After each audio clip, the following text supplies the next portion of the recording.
Olá pessoal, seja bem-vindo a mais um podcast Mentes Pensantes. Olha, estamos ainda remoendo comentários do podcast anterior, quando o Roberto no finalzinho ali jogou, sabendo que o horário estava acabando, algumas coisas com relação à educação. A gente vai conversar ainda a respeito disso. A gente vai resolver nesse episódio. A gente vai resolver nesse episódio, né, Fernanda? Hoje teremos como tema dores do adultecer. As responsabilidades, o encarar a vida adulta, o desmamar, assim, popularmente falando. É exatamente esse termo. Popularmente falando, o desmamar. Cortar assim. o cordão umbilical. Exatamente. O corte do cordão umbilical, né, Pedro? Fernanda, seja bem-vinda a mais um podcast. Muito obrigada, Aislan. Boa noite, meninos. Agora eu vou chamar de meninos em todo episódio. Boa noite. Porque eles gostaram, Eles a gente gostaram. combinou e assim ficou, né? Jovens. Aislan, jovens, pequenos notáveis, eu falei no episódio. Soa tão bem. As dores do adultecer. Se eu for parar para pensar em todas as fases da minha vida até hoje, o mais sofrido, tem gente que fala que é transição de criança para aí adolescente. Não senti dificuldade na adolescência porque você tem um amparo muito, muito grande, né? Você está ali no ninho dos pais, mas a partir do momento, vamos ver quem concorda comigo, a partir do momento que você sente, meu Deus, quem toma decisões agora, quem faz mercado sou eu, quem paga esse boleto sou eu. Eu senti que o bicho pegou e pensei, meu Deus, e agora? Né? Agora sou eu que organizo isso aqui, eu tenho uma casa para organizar, entende? Para mim foi sofrido e parece que foi muito abstrato, sabe? Por mais madura que eu me sentisse, me diga se você foi uma concorda. filha mimada?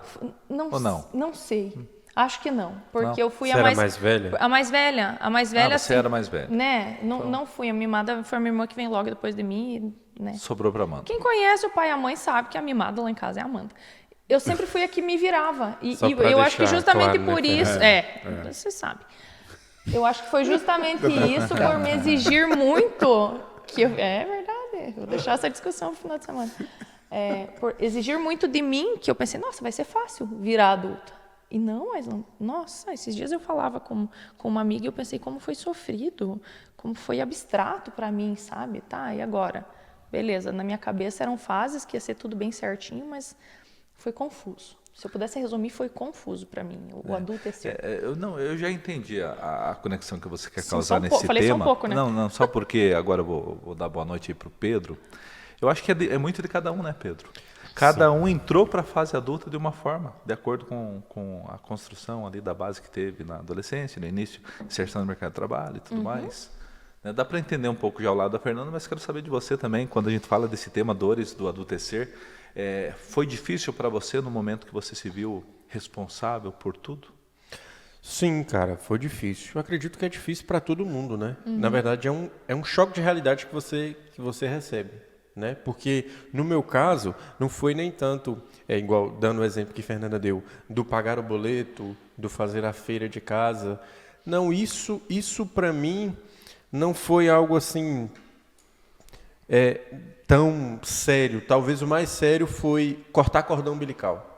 E principalmente desconectar de pessoas que já não faziam mais sentido. Entendeu? Isso aí foi o mais difícil para mim, né? Desconectar emocionalmente aí de pessoas do meu núcleo familiar, de pessoas, de amigos que já não faziam mais sentido, de pessoas de maneira geral, sabe? Tanto que eu falo bastante disso no meu Instagram, que essa foi a maior dor que eu passei, né? E é o maior ensino que eu posso dar também. Roberto, boa noite, seja bem-vindo a mais um podcast Mentes Pensantes. Que lembranças você tem, Roberto, do momento em que você teve que arcar com a sua vida adulta? Boa noite, Aisla. Uai, eu não dei boa noite, não. Não deu não? Olha aí, ó. Boa noite pelo Pedro também. Em meu nome.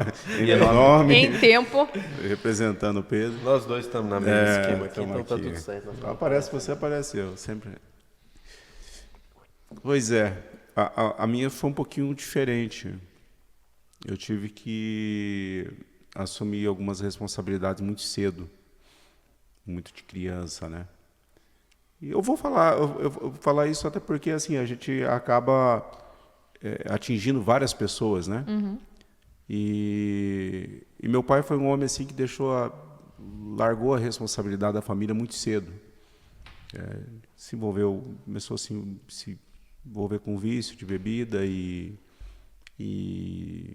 praticamente assim abandonou a responsabilidade. Eu, filho mais velho, um irmão mais novo, tive que começar a trabalhar muito cedo, muito de criança. E não era trabalhar para comprar um tênis, trabalhar para comprar uma calça, trabalhar para comprar... Não, trabalhar para pôr comida dentro de casa. Provedor. Para prover. Então, essas responsabilidades, elas vieram muito cedo comigo. Então, eu não tenho lembrança, assim, uma coisa que me salvou a minha adolescência e juventude foi o futebol. Sim. Então, o futebol sempre foi a minha válvula de escape, né? Sempre foi o lugar onde eu encontrava pessoas e me colocava no pé de igualdade com eles. Era o futebol. Mas fora disso, eu tinha que o outro dia ter que trabalhar, tinha que ir para a roça. Hoje eu falo assim, que hoje eu não trabalho mais, né? Tudo que eu tinha que trabalhar, eu trabalhei na minha juventude. Eu não trabalho hoje mais, porque aquilo foi trabalho. E levantar cedo e pegar um caminhão de boia fria para poder trabalhar na roça, para poder comprar comida. Então, essas responsabilidades eu aprendi muito cedo. Quando eu Cedo quanto, Roberto? Quantos anos, mais ou menos? Eu comecei ali com 10 anos. Dos 10, 11 para frente já. Sua infância aí foi bastante comprometida. 10 anos, né? Trabalhando, e aí meu pai... À medida que ele se envolvia muito com isso, ele vendia uma coisa da casa, vendia uma geladeira, vendia uma TV, e aí um jogo tinha que procurar um amigo. Sim. Entendeu? Família de quantos irmãos? 2 irmãos. 2 irmãos. Você é o mais velho? Mais velho. Sim. Então eu saio de casa, eu começo a viver muito do que começou a acontecer com a minha vida foi lá para os 25 anos para frente, quase 26 anos, que houve esse romper de muita coisa na minha vida. Até 21 anos, quando eu casei com a Luciana, aos 21 anos, vivi isso daqui, sem pouca história. Não, eu estou gostando do que você está falando, porque estou vendo a cara da Fernanda. Porque a Fernanda, Fer, com todo respeito, deu a impressão que você foi a menininha da família, Não sempre fui. custeada pelos pais, que em determinado momento o papai chegou e falou assim, agora é com você, minha filha, Não você já tem foi. mais de 18 Não. anos, se vira. Fernanda, o direito de você falar como foi aí, Não foi. Em minha tua inserção na vida defesa, adulta. não foi. Não foi assim. Defenda-se. Eu não sei o que eu falo agora depois da fala do Roberto, mas, né? Mas eu não sei, Aislan, eu acho que o fato, justamente, como eu falei antes, o fato de ter sido tão cobrado, de me cobrar tanto, criou essa falsa ilusão de que a minha fase adulta estava encaminhada. Sim. Entende? E quando eu me vi enquanto adulta, eu confundi muitos papéis, eu confundi muito posicionamento, sabe? Na minha cabeça seria mais fácil, entende? E para mim foi muito abstrato, assim. Eu sei que explicar pode estar sendo abstrato também, sabe? Mas pelo contrário, eu nunca fui... eu me cobrei sempre, a vida inteira, em vários aspectos, em relação à escola, em relação a... Eu queria... Tanto Aislan, que em relação ao relacionamento, eu não queria estar pulando de galho em galho, procurando. Eu era tão crítica que eu pensei, eu vou encontrar o certo, eu vou casar. E fiz, olha só, de tão teimosa que eu sou. Então, na minha cabeça, a minha fase adulta seria muito tranquila. Mas quando as responsabilidades vieram, eu pensei, opa, né? É mais difícil do que eu pensei, sabe? Então, na minha cabeça estava tranquilo, tudo encaminhado, e não é assim, sabe? Não... A partir de que momento que você passou a pagar suas contas? Ai, não sei. Eu acho que a partir dos 18, quando eu comecei a trabalhar efetivamente, trabalhar. Entende-se. Né?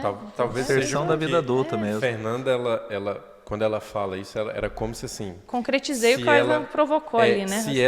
Era como se a sua vida fosse provável. Você estava plantando com a certeza de que iria colher.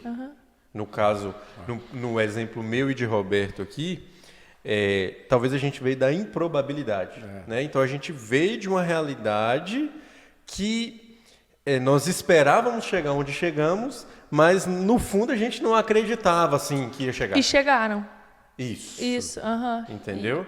E aí talvez você foi provável, né? Então, você construiu uma base, você plantou... E achei que seria fácil, Pronto. e não foi. Como você fala, Fernanda, que eu gosto daquela tua fala, quando você diz, eu tenho um momento de fala, eu não tenho um momento de fala. Como que é que você usa o termo? Local de fala. Local de fala. É, né? É local de fala. Você tem um termo específico. Mas me permitam me falar, porque tá um papo estranho aqui. Roberto, toca aqui. Roberto, toca aqui. Vai, Tá um papo meio a jornada estranho. do herói. A minha não deu certo. Não, tá um papinho meio estranho. Porque assim, eu também comecei a entregar jornal aos 11 anos de idade, cara. E na época eu ganhava R$30 e tive o benefício de já nos R$30 eu fazia a divisão dos R$30 no o que eu ia gastar. Sendo que a metade já era para ajudar em casa, ou um pouquinho na água, ou um pouquinho na luz, né? Então eu cresci basicamente sem pai, com a minha mãe trabalhando de empregada doméstica, com os meus avós me criando, me vigiando, assim, me davam toda a liberdade do mundo para fazer o que eu quisesse, né? Salve a quadrinha que existia no postinho de saúde. Ali onde é o posto de saúde existia uma quadra, os mais antigos lembram disso. Ali eu me criei, ali eu vivi, ali o esporte fez parte da minha vida, o esporte o esporte realmente ele é um diferencial na sociedade, né? Mas aí eu comecei a entregar jornal aos 11 anos e aí de repente minha mãe chegava em casa e falava, você procurou serviço aonde hoje? E eu tinha 13 para 14 anos. Nunca tive isso. E eu já passei por esta pressão Sim. de ter que procurar E um serviço. veja só, sabe? olha como um exemplo muito parecido, mas não, a cobrança era totalmente diferente. Eu acho que eu já comentei com vocês nos bastidores a questão de... Eu sempre quis muito trabalhar desde muito cedo, mas eu não tinha essa cobrança de que você vai trabalhar para ajudar em casa. Tanto é que uma vez eu comentei com vocês, eu vou contar para vocês também. O pai criava galinhas e eu falei, deixa eu vender os ovos das galinhas. Estava meio que sobrando lá e não sei o que. Falei, deixa eu vender. E o pai, ele falou, beleza. Ele falou, como que você vai vender? Eu falei, vou colocar uma placa. Contei isso? Não. Vou colocar uma placa ali na Encruzilhada, que Vista Alegre, não. Na época não tinha esquina, hoje tem asfalto, tem um monte de coisa. Falei, eu vou colocar uma placa ali na esquina de casa, dizendo vende-se ovos, e apontar uma flecha para cima. Só que para mim era uma diversão, é diferente do que da realidade que vocês me trazem, entende? Para mim, eu tive o estímulo do meu pai, eu tenho certeza que na área de vendas me ajudou muito.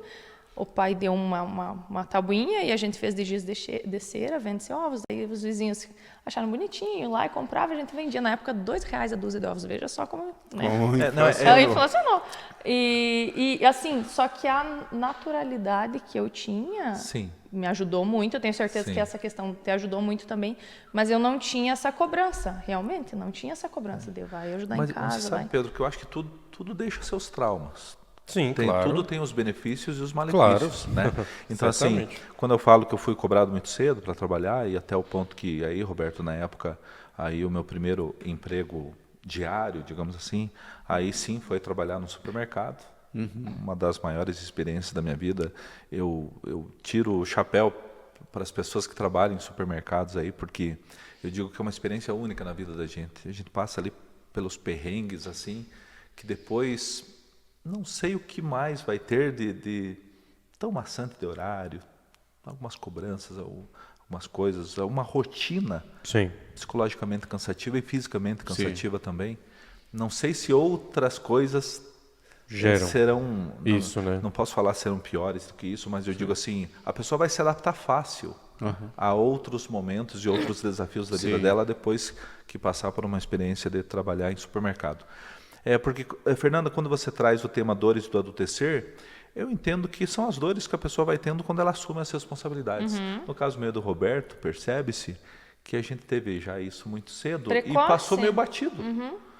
Tipo, quando a gente viu... Já estava calejado. Fer, a minha mãe, ela não me dá nada em termos de loja, essas coisas, roupas. Eu me visto desde os meus 15 anos, desde os meus 14, 15 anos, porque eu sabia que a nossa realidade, a minha mãe mal podia pagar o supermercado. Isso aí. Sim. E eu era grato a ela por trazer o que comer. Nunca passamos fome. Nunca passamos fome. Sempre tivemos o que comer.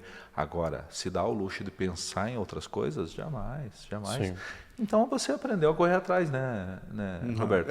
A gente teve que tá aqui, ó, vai caçando, se vira, Sim. se vira. Sim. assim, Literalmente se vira, meu amigo. E aí, quando você vê, você está já adolescente, tendo uma vida de adulto com muitas responsabilidades. E, eu repito, né, com os benefícios e os malefícios de parte dessa infância sim. também relativamente perdida. E quando né, vocês me Pedro? falam assim, principalmente da história de vocês, e claro que da Fernanda também, o que é definir uma vida adulta, né? Eu considero que é como se você estivesse por você mesmo. Ninguém vai vir te ajudar. Ninguém vai vir pegar na sua mão, Uma boa definição. sabe? Porque... A independência de fato, né? Isso. Porque tem pessoas de 30 anos que ainda não são adultos. Sim. Isso. 35 Até anos mais, que até não mais, são adultos. até mais. Diga-se de passagem, tem pesquisas que hoje as pessoas estão beirando os 30 anos para sair de casa, muitas vezes. É isso aí. Tem. Né? É quando você... por exemplo, vocês dois, vocês foram obrigados, forçados a não depender de ninguém. Isso é uma vida adulta. Vamos colocar aqui por definição. Né? Que consiste em assumir responsabilidades. Mas, sobretudo, vocês aprenderam a não depender de uma figura paterna emocionalmente. Vocês aprenderam através aí da batalha, da guerra, a não dependerem. Então, a vida adulta, ela simboliza isso. É quando eu não dependo de uma figura paterna ou uma figura materna, emocionalmente falando, para eu poder progredir.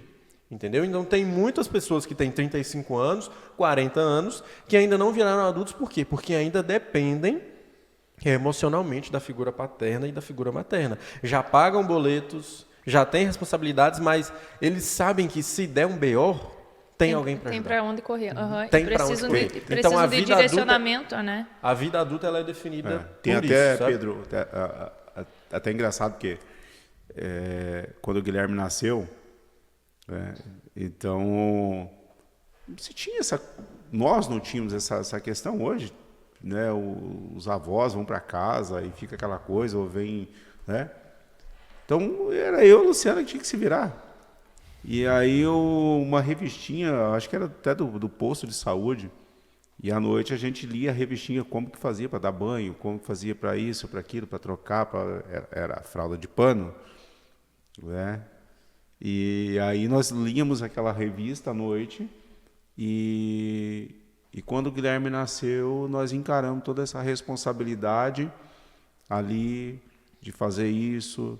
Não deixei nem mãe, nem minha sogra, ninguém ficar lá na casa. Lá nós assumimos toda essa responsabilidade de trocar, de dar banho, de como ia ser, de dar mamar no tempo. Que leite que vai ser? Eu não sei, o leite que nós temos aqui que nós vamos dar. E parou de sair, não tinha mais leite, não, vai esse mesmo. Entendeu? Sim. Então essa responsabilidade ela foi assim, como o Pedro falou, na prática. Então algumas coisas hoje que a gente fala, repete hoje, eu fico pensando, nunca tive ninguém para dizer isso para mim. Eu nunca tive ninguém para dizer que tinha que ser assim, tinha que ser dessa forma. Essas responsabilidades foram acontecendo. Sim. Eu confesso para você que eu tenho um conceito, né, um conceito meu. Isso é uma coisa minha, sabe? É aquele negócio de admiração. Por exemplo, temos os herdeiros, né? Que também não têm culpa de ser herdeiros, né? Vieram de famílias bem estruturadas, famílias com bens, e se criam boas pessoas e fazem a diferença na sociedade. Ok, parabéns, principalmente para aqueles que dobram os bens recebidos, parabéns mais ainda, porque tem uns que apenas Só perde. abaixa, né? Ao invés de elevar. Mentalidade. Mas assim, eu tiro o chapéu, infelizmente, Roberto, eu tenho um conceito dentro de mim que eu tiro o chapéu mesmo para aquele que veio do nada. Do zero. Do zero. Para aquele que construiu o seu caminho. Às vezes assim, mas aquele cara, ok, mas ele é um herdeiro. Talvez eu, com as mesmas condições dele, teria ido muito mais longe. Sim. Né? Sim. E aquele outro cara, ele começou do zero, não teve isso. Esse eu tiro o chapéu. E por que que... Esse é tapete vermelho para ele. E por que a nossa geração ela tem sido uma das mais fracas da história, se a gente for pegar os últimos anos? É por causa dessa demora em adultecer, né? Dessa demora para entrar na fase adulta. Ou melhor, do vínculo emocional, né? Então, existe uma dependência emocional, não só de eu como filho do meu pai, mas do meu pai comigo. Sim. Às vezes nenhuma das duas partes querem, né? Elas não cedem. Você deixou a bola na marca do pênalti. O que acontece? Isso é bom ou é ruim, Roberto? Não, é bom. A nossa geração, a minha geração, é a geração assim, de pais rigorosos, né? Que não te fornecia muita coisa, mas te cobrava muito. Né? Então nós crescemos isso. Então eu pego muito dos meus amigos, a gente fala isso, é normal. Totalmente normal, um papo normal, não. O pai que batia, o pai que cobrava, o pai que exigia, às vezes não dava lá um grande exemplo, não colocava no colo, não abraçava, tal. Tá bom. Aí nós crescemos, nos tornamos responsáveis. Vamos lá. Quando a gente casa e tem um filho, qual que é a mentalidade? Agora nós não vamos fazer com o nosso filho o que fizeram com a gente. Que todo mundo pensa. Não, todo mundo pensa, não, isso aqui foi a bola que o Pedro levantou agora. Isso aqui é uma geração. Geracional. Um ou outro no meio desse caminho pegou um caminho inverso. Quebra o padrão, né? Só que o padrão foi esse de criação depois. Muitos desses pais que mimaram os filhos foram pais que foram penalizados pelos seus pais, cobrado responsabilidade. Depois soltou a rédea para os filhos para que os filhos não vivessem o que eles viveram. Só para complementar a tua fala, você sabe que eu estive com o meu psicólogo na sessão desta semana debatendo justamente isso, porque a gente já está falando da minha futura paternidade e tal. E, cara, eu falei, eu não vejo com maus olhos, assim, algumas coisas à moda antiga, Roberto. Não. Porque as pessoas boas que nós temos hoje foram criadas nesse método que você está citando aí, e tivemos pessoas boas. E eu sou muito preocupado com a geração de hoje em dia, que alguns falam de geração mimimi. Ai, tudo não pode, tudo não deve, tudo tem que se conversar, tal. Eu acho que de alguma forma a hierarquia ela não pode ser perdida dentro da família. Acho que a partir do momento, Pedro, a partir do momento que se perde a hierarquia dentro de uma família, se foi. É porque, assim, a educação que vocês receberam, a grande marca dela vocês eram expostos ao desafio, ao desconforto em todo o tempo, em todo momento. E a educação atual, quando fala da mimada, ela deixa de expor o filho ao desconforto, ela deixa de expor o filho ao desafio. Que é isso que vai gerar maturidade para a vida adulta. Então, diante do desafio, não, meu filho, não, meu filho, não. Vai, eu vou te privar desse sofrimento porque eu já conheço, né? Tô aqui, desafiador. Nós tínhamos, agora, no final de semana, teve uns amigos em casa almoçando, e eu entrei na cozinha e vi as mulheres conversando lá, e aí, de repente, eu vi o Guilherme amarrando o cadarço do tênis dele. Falei, como é que você sabe? O pai ensinou. Porque teve um período que ela levantava e o Guilherme ficava com a mãozinha já assim, né? Então a mãe vinha e colocava. Ele já acordava e já ficava fazendo assim. E a mãe vinha. Sim. E colocava. E aí colocava um sapatinho, amarrava, fazia tudo e tal, mandava para a escola. Aí teve um tempo que ela foi trabalhar e eu que fazia isso. Então, quando eu acordava, eu falava assim, a camiseta tá ali. Sim, comigo é a mesma coisa lá em casa. Legal. E aí, muito bom. tá ali. Aí você já apontou a diferença que eu estava querendo detectar. E aí eu vinha... é assim que faz. É assim que faz. Expor ao desafio. Expor ao desafio, entendeu? Talvez a maneira de expor o desafio, a geração passada errou em alguns pontos. Não, você tem que...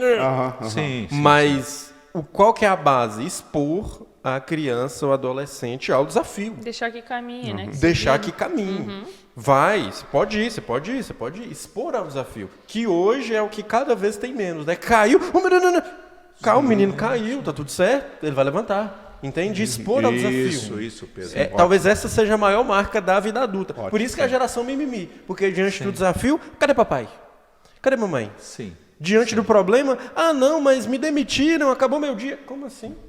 Por quê? Porque lá atrás ele foi poupado. E eu falo com propriedade porque eu sou filho único, cara. Eu fui muito mimado. E são muitos Cara, eu cheguei com... Você usa esse termo também, né, Pedro? São muitos os adolescentes, os adultos com mentalidade de De adolescente. Muito, Adolescência meu emocional. Deus, meu Deus. Adolescentes do céu. emocionais. Adolescentes emocionais. Esse é o termo. É aquele cara de 35 anos que acha que o mundo gira em torno do umbigo dele. Então ele faz um post e ele recebe uma crítica. Ah, mas as pessoas me criticaram. Ah, as pessoas não viram o que eu Adolescentes fiz. emocionais. Essa é a palavra. Ele é quase que uma criança emocionalmente falando, né? Mas... Ô, Fer, E esses adolescentes emocionais, eu tô absorvendo. Esses você ficou adolescentes. quietinha, Viu? você foi engolida. Na minha Alguns escolha minutos aí pra você. Na minha porque- escolha de tema ainda. O problema é o que tema esses dela, adolescentes emocionais, problema, Deus, Senhor, é que os adolescentes emocionais, eles também fazem filhos. Aí aquela reação em cadeia. boa, Fer. complicado. Ai, Vamos pro próximo. São gerações. Próximo. São gerações. Né? São gerações. Vocês quando você estão pensa com que uma vai... mania feia de terminar esse terminar. podcast. Rapaz, Só que dessa vez não tem Eles nessa também hora. procriam, né? Eu não quero ser grosseiro, mas é triste. Bom, Crianças cuidando de crianças. vamos isso aí. linkar. Isso, é verdade. A gente tem que lembrar desses termos aí, porque tem que ser um podcast exclusivo. só pra Adolescência isso. emocional. Educação, adolescência emocional. Ai, ai. Vamos- Anota aí, Pedro. Vou até anotar aqui mesmo. Anota já como interesse de título para os Adolescência próximos, emocional. né? Adolescentes emocionais. Gente, um abraço, obrigado aí, Super Popular, obrigado HS Tintas, parceiros aqui do nosso podcast. Tchau, acabou o horário já. Tchau, gente. Valeu, até a próxima. Sempre nos acompanhe, comente, tchau.